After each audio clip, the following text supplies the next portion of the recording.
Cool. All right, let me pull up the questions. I put them all here. Is that okay? Yeah. Just drag this one over. You get a little smaller. Oh no, where'd it go? Okay. We can alternate asking questions, I Okay. guess. So, Our um, first question is, how did it start and what was the inspiration? Okay, so this is like kind of it's a whole thing, but basically when I was in 8th grade, my one of my oldest friends named Sadie and I wanted to start a zine called That's Interesting. And we interviewed people like Kim Gordon and Angel Olsen, and we have a Courtney Barnett interview, but like it kind of during COVID, since we couldn't see each other, um, and both of our like mental health kind of was getting a little iffy. Um, it sort of fell off, and I was still having this really intense craving to write about music. And I had been during like the pandemic, I would go on walks and just listen to albums that I hadn't like tried to really educate myself in music a lot more. And so I was like, I have all this knowledge now, like what can I do with it? So I started just like writing about it. And I made just like a basic little site that was just like, I kind of thought, oh, it'll be like a portfolio for college that I can use and be like, this is how my writing has grown through the past 2 years or something. Cause I was a sophomore at the time. Um, but instead, like I would send something like my mom saw it and some family members and close friends. I would just like send it to them if they were like music recs or whatever.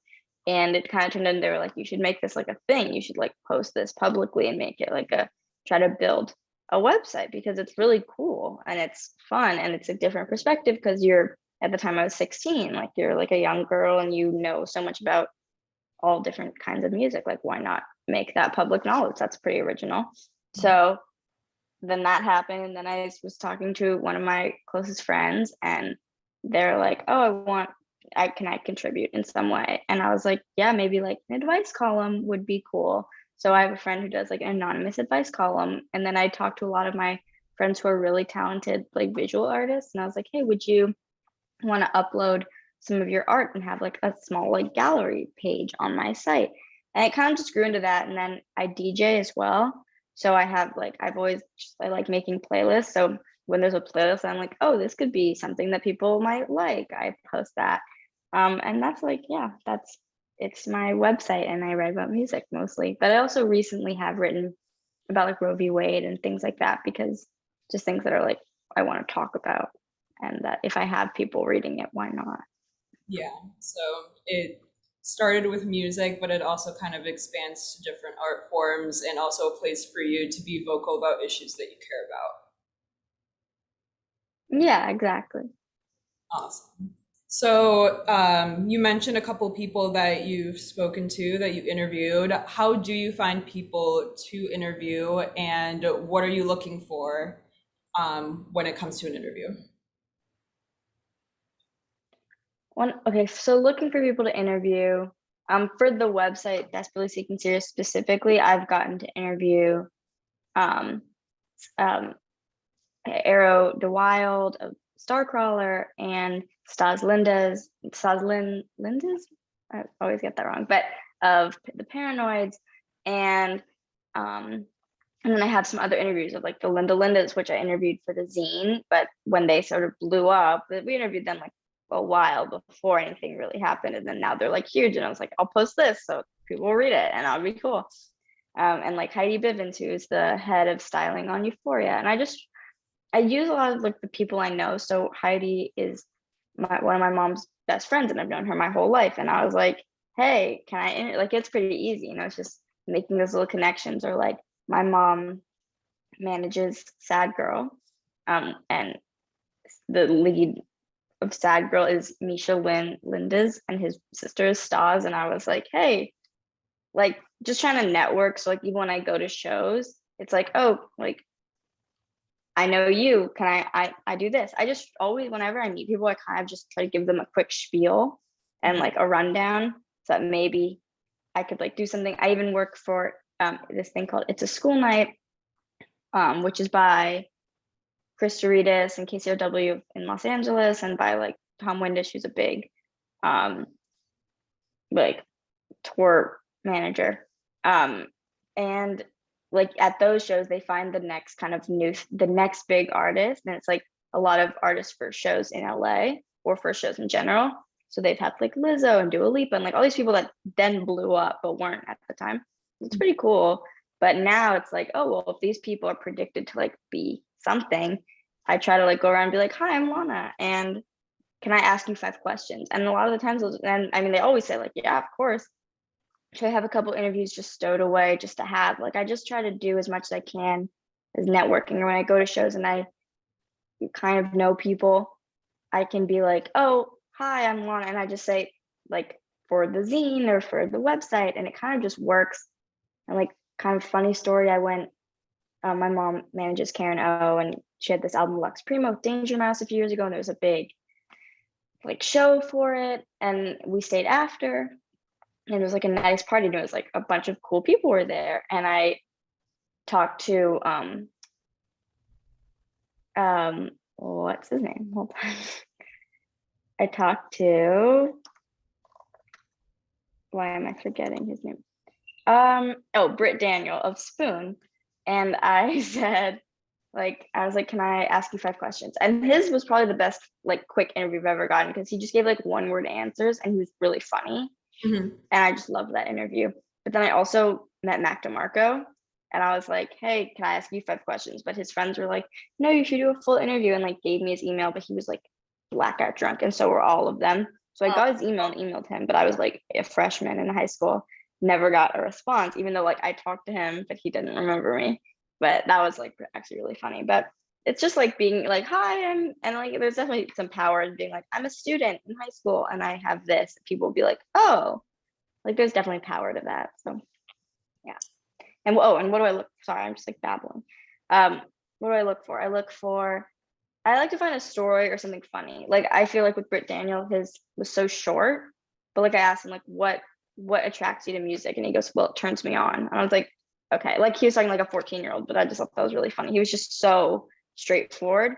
Whereas talking to Angel Olsen, she gave like a full story about her life and how music impacted and where she came from and like the story things she's experienced that led her to this very moment and all the shows she went to leading up to it and how she wanted to be like a cheerleader and popular girl but then decided not to and then she became like emo or whatever alt and then became Angels and it's like a whole story.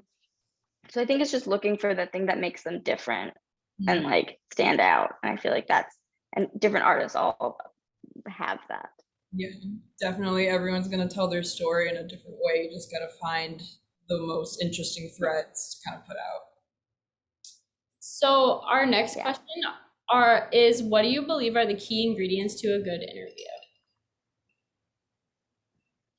Key ingredients. Well, I definitely think good questions are important.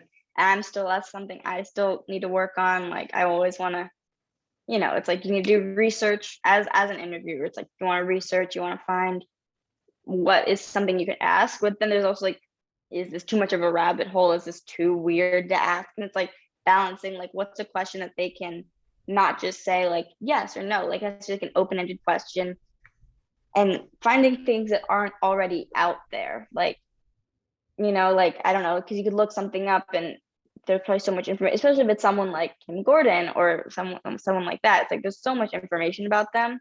That's like, what do you ask?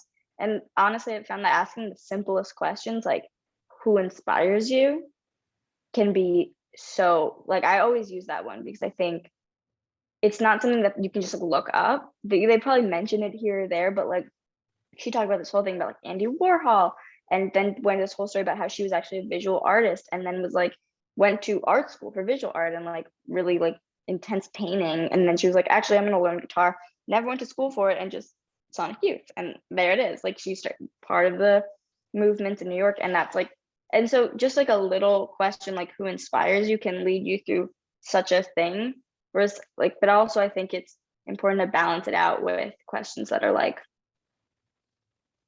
detailed and personal to the people you're interviewing because we want it to seem like you did your work and you're putting as much effort into the interview as they are. That can also be difficult if there's already a lot of information out there. Yeah, definitely some great advice for sure.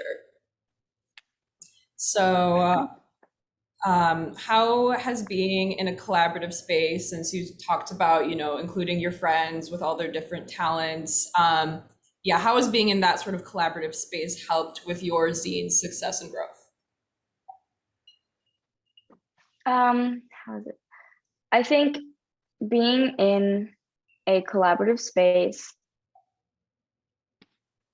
it's well, okay. So with the zine, yeah, I mean, it helped me a lot because I always wanted to start a zine.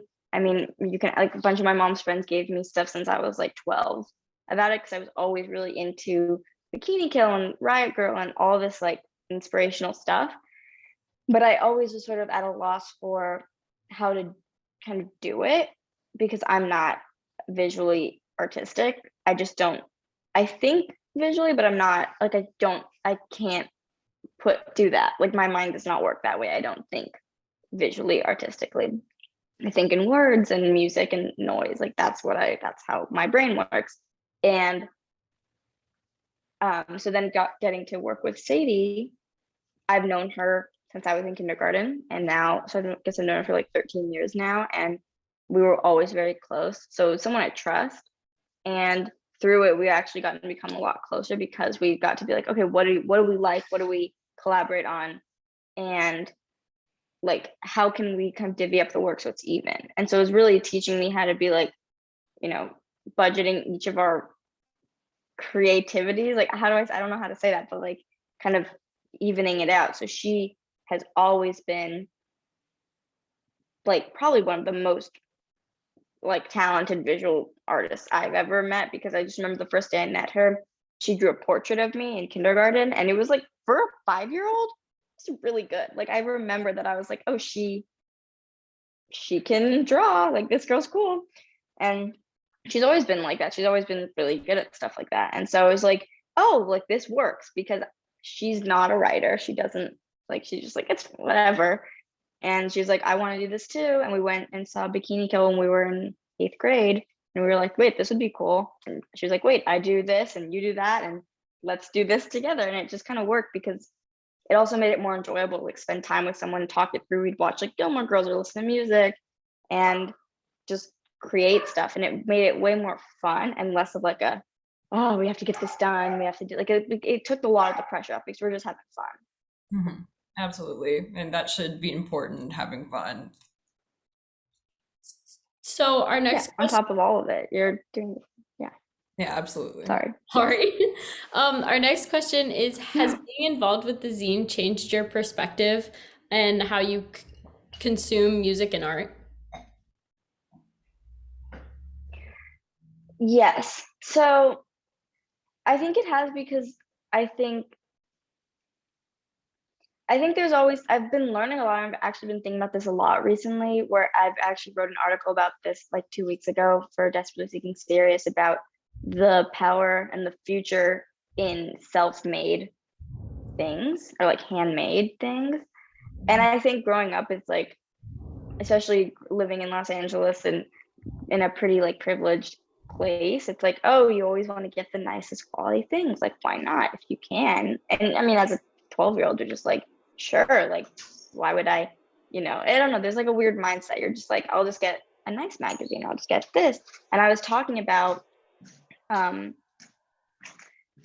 music, like I was writing about this album that was self-produced by a freshman, actually, or now incoming sophomore at another school, who reached out to me and asked me to give their music a listen. And I was talking to my friends about like what is the future of music. We have like a bunch of these conversations, and they were all just saying like there's something really special about creating your own and being able to do it all yourself that has this like very intimate craftiness to it. It's like, to me, it's like hearing like an acoustic version of a song because it's like so intimate, because you know that there's not that, like, there's a lot going into it, but they're not sitting in a big thing and having all of this stuff happening. And so I think with the zine and with the website and everything, it's like I have so much more of an appreciation for like things that really were handmade.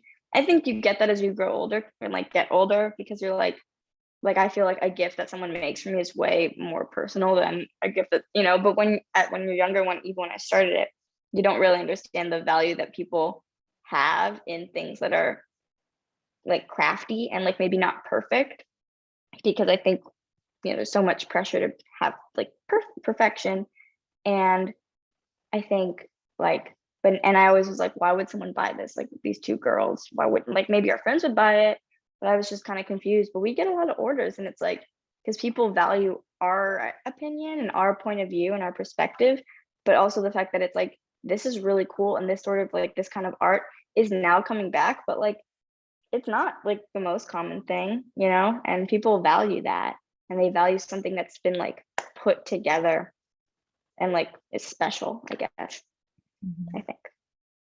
Yeah, I think you make a really good point. I think we can resonate with a lot of that kind of DIY philosophy as well.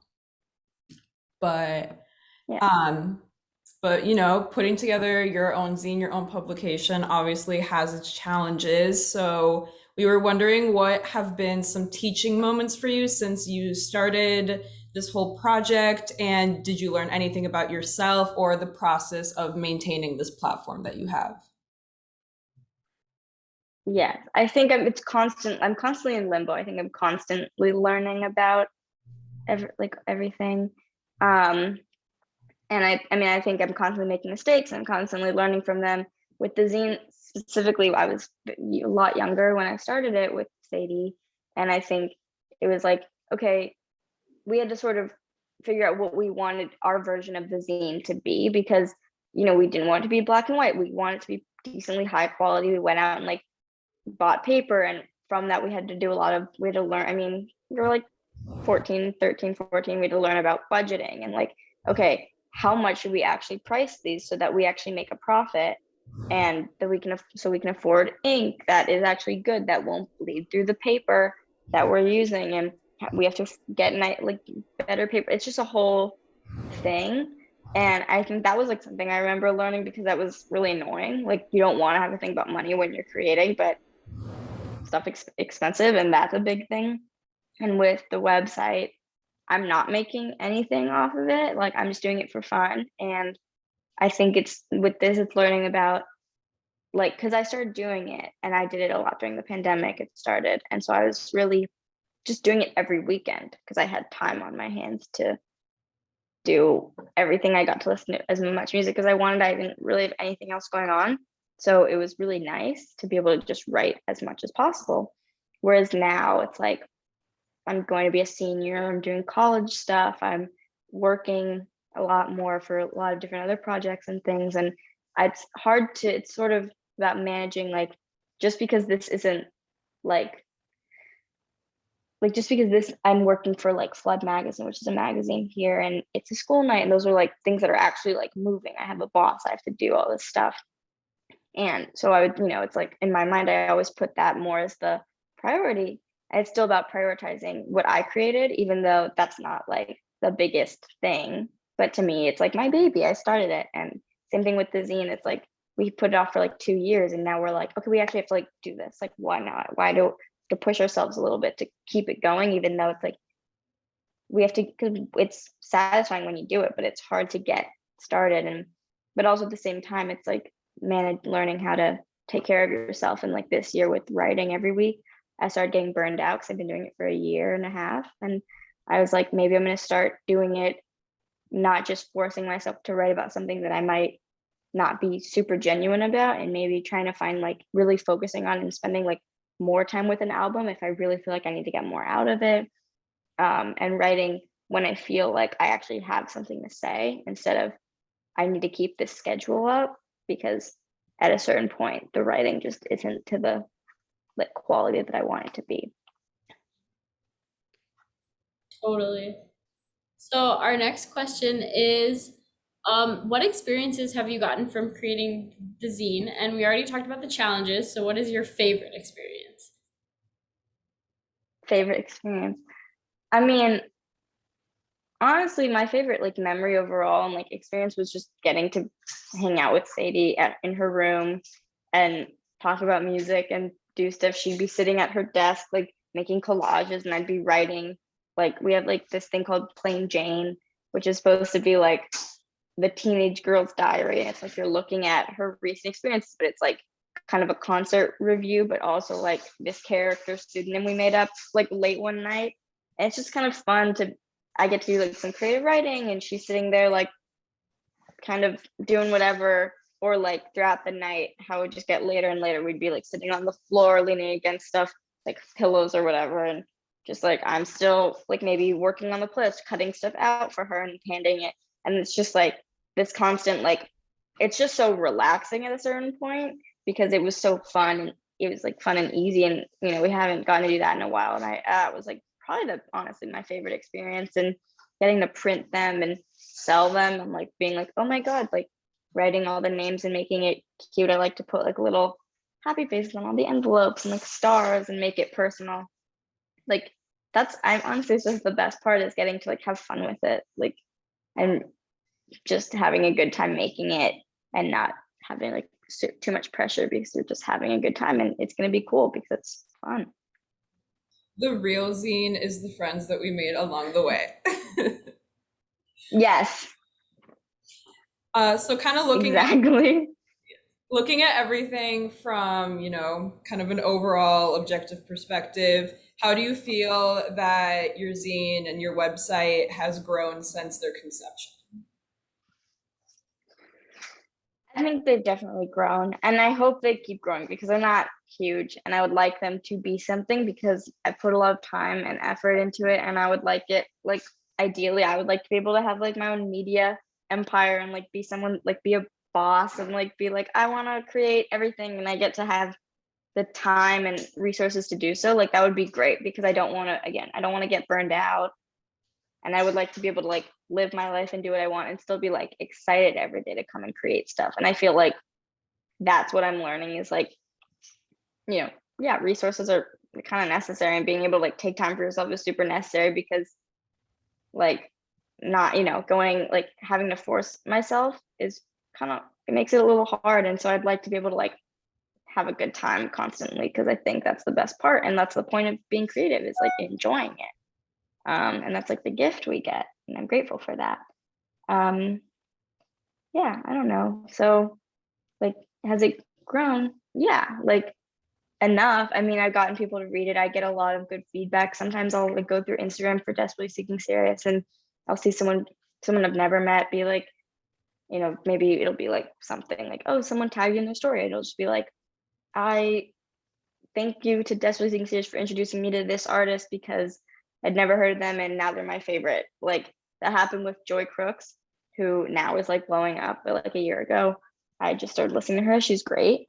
And someone I never met was like, hey, this is really cool. Like, thank you. And it's just like, it's really rewarding to have that and to know that like I've grown enough that some people that I don't know are seeing it and people are like excited about it. And like yesterday I made merch for it with my friend and everyone was like, oh my God, where can I buy it? Like, it's so exciting to just, because even that was like fun. Like we got to like go screen print and I'd never done that before. And it's like just constantly finding ways to be creative and build up something for myself is like kind of the most rewarding thing and being able to write and publish something. And it's just like the best. I don't know. It's really fun. And yeah, I'm just very excited and happy that and grateful that I get to have the time and am able to do this. It sounds really cool. Thank you. So our last question is, what direction do you hope the zine is headed in the future? Okay. I hope that we can keep doing it. And I think that's like the biggest thing right now because we took so much time off just because of like both of our lives and we don't go to the same school and it's just like hard to see each other. We both have very like difficult schedules and I think that makes it a little hard and especially like we're working on it on the fourth one, which I'm really excited about. But even after that, like we're gonna go to college and we're gonna do all this stuff and it's like I mean the zine is like the beginning of all of it for me and it's so special to me that I just hope that we can keep doing it and that we are it's not because I think at a certain point for us it became like a stress because we were like, oh, we like after the first one we were like, oh, we did not make any money, we have no money to buy any more materials and it came out of like the money we were making from like I don't know, I was like babysitting, like trying to like make money to support it. And I think that became kind of stressful because we had to do school and we had to do this and we had to like make money to create something. And that does make it kind of difficult because you don't want to have to like, you want to just be able to do it. And especially when you're 15 or 14, you're like, why do I have to make money to just do creative stuff? But you do. And I think it's like the added pressure of, but now I think we're older and I think if if we can, like, we're older, I have a couple jobs that I feel like I could do, help make it. And I think just by figuring out what we need to do to keep it going so that we can afford materials would be ideal. And hopefully no matter where we go, we can keep working on it. Because I think it's just like I value even just sharing time with someone who's now like one of my best friends and like actually getting to work on stuff and getting to like be like, oh my God, guys, like look what we did. It's so fun. And like I interview people and getting to transcribe interviews. Like it's really awesome, but it's like, I mean, it's a commitment. And I think that's the only thing. That's the only like downside is that yeah, it can be a little like, how do we both, like, I feel like maybe you guys can know this, there's two of you working on it. It's like having to kind of organize your time to do work together can be maybe difficult. I don't know, but for me and her, I didn't have my car either. Like now I have a license and can drive, but like I didn't. It was like always very. I think now that we're older, hopefully it can be better. But I couldn't. Like I was like, Mom, can you drive me to her house so we can work on the zine? Like, cause yeah, I don't know, but hopefully we can keep it going. That's what I hope for the zine. I'm sure a lot of things are going to change as you get older and go to college and all of that jazz, but as long as you find a solution that works for both of you, I think there's a lot of exciting things to come out of Totally. Yeah. So So- it does look like we're gonna run out of time. So do we want to end and rejoin? Yeah. that. Okay, Okay. I'll send you another meeting. Sure. That sounds Okay, good. awesome. Okay. BRB. Okay. Thanks.